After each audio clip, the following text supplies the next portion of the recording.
amati mbégteeg bànneex di ànd ak yéen ñu tawlu ci 5M TV Sénégal jërë ngeen jëf. mbokk internet yu 5M TV Sénégal dal leen jàmm ci seen chaîne bi de ki fi nekkoon rek njiitu groupe parlementaire Benno Bokk Yaakaar ñaawlu na lool nag jëm ci daan bi nga xam ne daan nañu ko Bah Diakhaté ginnaaw ñetti weeru kaso yi nga xam ni war na koo tëdd ak itamit la mu war a joxe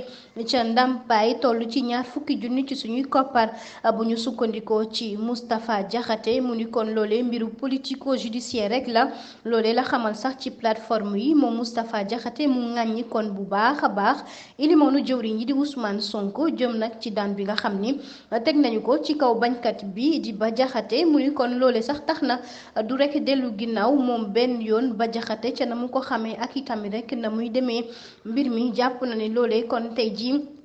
dañoo yàq rek nañu ko defee ndax jàpp na ni lépp ay otage politico judiciaire la mbiru politique dong rek moo ci lal loolee la xamle moom Moustapha Diakhaté